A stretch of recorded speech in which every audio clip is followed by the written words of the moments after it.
তুই আমাকে করে দিন প্রধান আমার এই কঠোর তপস্যা কঠোর আমার হাতে করে দিন ভগ্ন তাই আমার এই তপস্যা ভগ্ন করার অপরাধে আমি তোমায় দিলাম অভিশাপ আমি তোমায় দিলাম অভিশাপ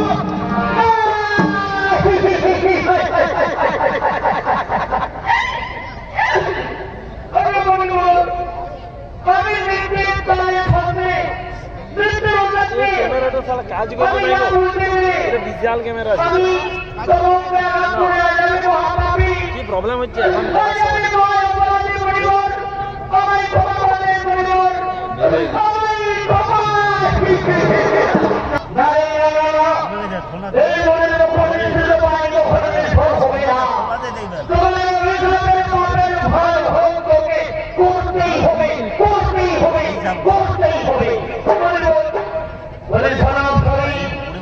আমার অভিযোগ কোনদিন ধরে ঘটে যাবে না কোনদিন আগুনে পুড়ে যাবে না আমি এই অভিযোগ দিলাম ওই দেখো সেই বন্ধ রয়েছে একটি সরোবর ওই সরোবরে তুমি এই বেশ সুন্দর দান করিলা তুমি হিংসা খুব দৃঢ় দান করে তুমি হিংসা খুব দৃঢ় দান করে ওই বন্ধ সরোবরে চিরদিন চিরকাল করহ বসবাস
শক্তিতে তোমার ভাইয়ের প্রাণ বাঁচবে না।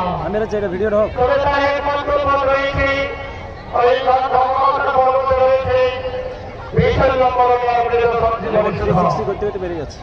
সূর্যোদয়ের পূর্বে 3 প্রহরের মধ্যে যদি বিশাল নম্বরণী এবং মৃত সঞ্জীবনী পাতার ক্যামেরা ঢোক একটা ওই রামভূমি ক্ষতস্থানে যাওয়া যায়, তবেই প্রাণের ভাই রামপরায় প্রাণ ফিরে পাবে। কিন্তু সেই দুর্গম স্থান শুদ্ধ পথ দিয়ে এই কঠিন কাজ কোন প্রাণ করতে পারবে প্রভু? কোন প্রাণ করতে পারবে? বলছে আসি তাহলে আমি পালিয়ে যাচ্ছি। কোন প্রাণ করতে পারবে এই কাজ? কোন প্রাণ করতে পারবে? জাম্বুবান, ভোর জাম্বুবান, কে পারবে আমাদের মধ্যে এই কাজ কঠিন কাজ করতে? বলবো বলবো প্রভু শ্রীরামচন্দ্র, তোমাকে তো বলবো, হে প্রভু শ্রীরামচন্দ্র, আপনি কাঁদবেন না। আপনার চোখে জল ধরলে পৃথিবীর অমঙ্গল হবে প্রভু, পৃথিবীর অমঙ্গল হবে, আপনি কাঁদবেন না প্রভু। আমাদের মধ্যে রয়েছে মহাবলবান বীর হনুমান, সেই মহাবলবান বীর হনুমান পাবে সেই গন্ধামালা পর্বত থেকে সেই সৈন্যপথে পূর্ব স্থানে বিসর্গ করে নিয়ার মৃত সঞ্জীবনী সুধা অতি সুন্দর নিয়ে আসতে পারবে প্রভু। আপনি হনুমানকে অতি সুন্দর পাঠাচ্ছে বর্তমানা পর্বতে। ঠিক আছে জাম্বুবান, আমি অতি সুন্দর সেই হনুমানকে এক্ষুনি বর্তমানা পর্বতে আমি পাঠাবো। হনুমান, হনুমান, এসো হনুমান, এসো, তুমি যাচ্ছি বর্তমানা পর্বতে, তুমি এত সুন্দর বিসর্গ করে নিয়ে মৃত সঞ্জীবনী সুধা নিয়ে এসো।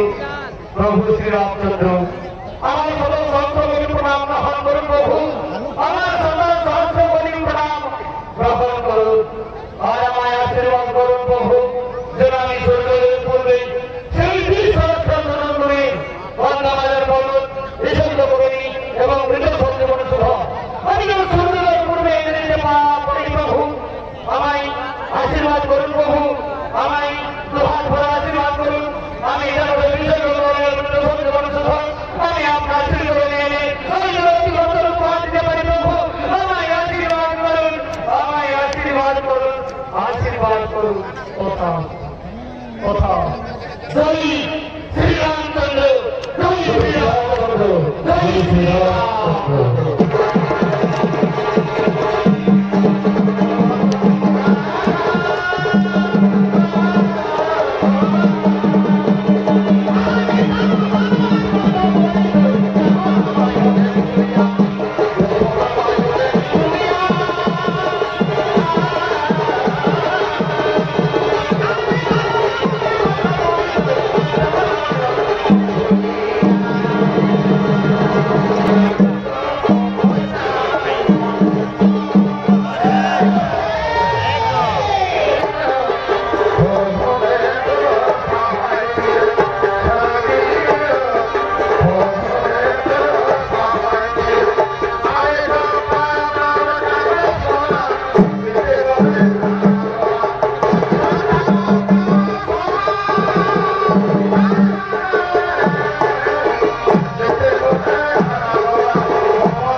আগে আমি তোমার আদেশ আজ আমি মাথা পেতে নিলাম, আমি এই মুহূর্তে চললাম, আমি আপনার আদেশ আমি করে করে পালন করবো।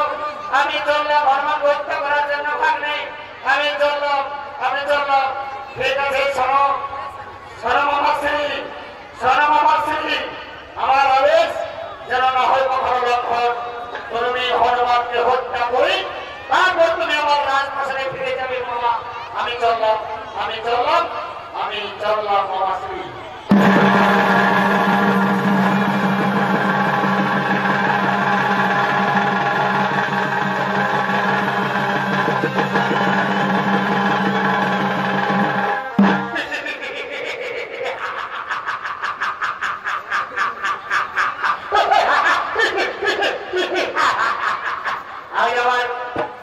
আজ আমার ভাগ নেই, লঙ্কাতে বলে দোষণের আদেশ আমায় অক্ষরে অক্ষরে পালন করতে হবে।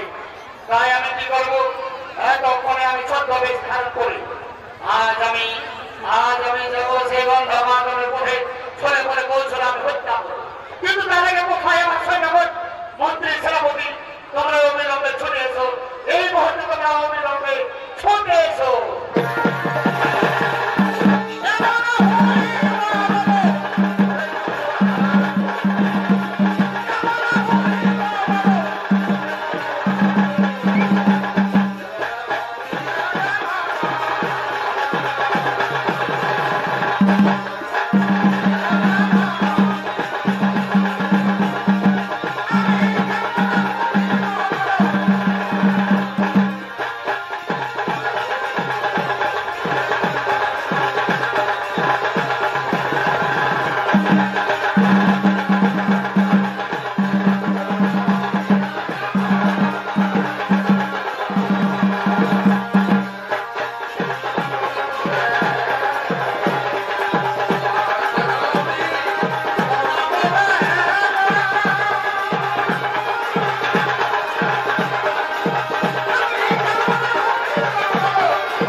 করো। বলি শোনো হনুমান, বলি শোনো হনুমান, আমি ত্রিকালদর্শী, আমি সবে জানি হনুমান প্রাণের ভাই লক্ষণ আজ শক্তিশালী লাগালে ভূমি সহ্য গ্রহণ করেছে। তাই তুমি প্রাণের ভাই লক্ষণের ঔষধ আনিবার যাচ্ছ তুমি গন্ধমাদনেতে। তাই বলি আমার বন্ধু, তাই বলি আমার সতীর্থ, তুমি শোনো, তুমি আমার এই ক্ষুদ্র কুটিরে তুমি আসল গ্রহণ করে কিছু ফল জল সেবা করে তুমি আমায় ধন্য করো বন্ধু, তুমি আমায় ধন্য করো, তুমি আমায় ধন্য করো। কিন্তু তার আগে বন্ধু, আমি তার আগে তোমার একটি কথা বলি। ওই দেখো গন্ধমাদন পর্বত, আর সেই পর্বতাংশের উপরে রয়েছে একটি সরোবর। সেই সরোবর থেকে তুমি অতি সত্তর স্থান ছেড়ে ফিরে এসো হনুমান, তুমি অতি সত্তর স্থান ছেড়ে ফিরে এসো। ঠিক আছে বন্ধু, ঠিক আছে, আমি এই গন্ধমাদন সরোবরে যাচ্ছি, আমি অতি সত্তর স্থান ছেড়ে আমি ফিরে আসবো, আমি যাবো আর ফিরে আসবো, যাবো আর ফিরে আসবো।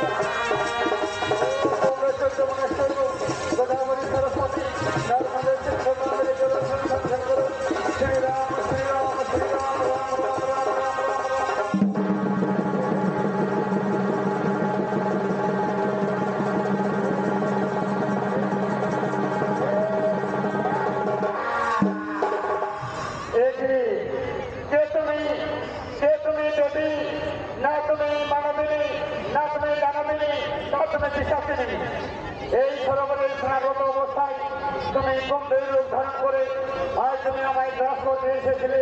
বলো তুমি তোমার পরিচয় যাও, তা না হলে আমার এই প্রধান আঘাতে তোমার এক হয় এই পাঠাবো জমাল। বলি শোনো হনুমান, আমি আমার পূর্বজন্মের কথা বলি। পূর্বজন্মে আমি ছিলাম গন্ধকালী অপ্সরী, আমি দেবতাদের বাড়ি বাড়ি করিতাম নৃত্যকেলী, আর পথে মনে তপস্যা করে নাম তার দুঃখ আর তার অঙ্গে আঘাত লাগাই আমি অভিশাপ দিল বলে অসত্য। মনে আমায় এই অভিশাপ দেন যে এই সুন্দরী অক্ষর ছাড়িয়া চিত্র গম্ভীর রূপে এই সরোবরে চিরদিন চিরকাল করা বসবাস। তাই সে মনে গেছে এই সরোবরে আমি চিরদিন গম্ভীর রূপে বসবাস করতে লাগলাম। আর মনে আমায় আবার এও বলে যে যেই দিন সত্য যুগের হয়ে গেছে এবং সেই দিন হয়ে গেছে যুগের শুরু, যেই দিন শ্রী শ্রী নারায়ণ রইলেন শ্রীরাম অবতার আর শ্রীরাম ভক্ত হনুমান হাতে আমার হয়ে গেল। তাই বলি কোনো হনুমান, আজ আমি তোমার হাতে, আজ আমি তোমার হাত হইতে মুক্তি পেলাম হনুমান। এই গম্ভীর রূপ থেকে, এই মহাবিদ্র গম্ভীর রূপ থেকে আজ আমি তোমার হাতে মুক্তি পেলাম হনুমান, তোমার হাতে মুক্তি পেলাম, মুক্তি পেলাম। আর বলি শোনো হনুমান, আমি তোমায় একটি কথা বলি। ওই দেখো হনুমান, ওই দেখো মহা তপস্বী, ও দেবই হনুমান, ও চেরামণির মামা কান্দেবী, ও ভণ্ড তপস্বী, তোমাকে হত্যা করার জন্য সত্যদেশ ধারণ করে তোমাকে রাম নাম জপ করে তোমার মন হরণ করে তোমাকে হত্যা করবে হনুমান, তোমাকে হত্যা করবে, হত্যা করবে, হত্যা করবে। তোমার ভণ্ড তপস্বী আমার তপস্বী আজ বলে রাখাবে আমি করে পাঠাবো তোমার আমাকে তোমাদের বসা রাখি, যে তাকে তোমাদের বসায়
Thank you.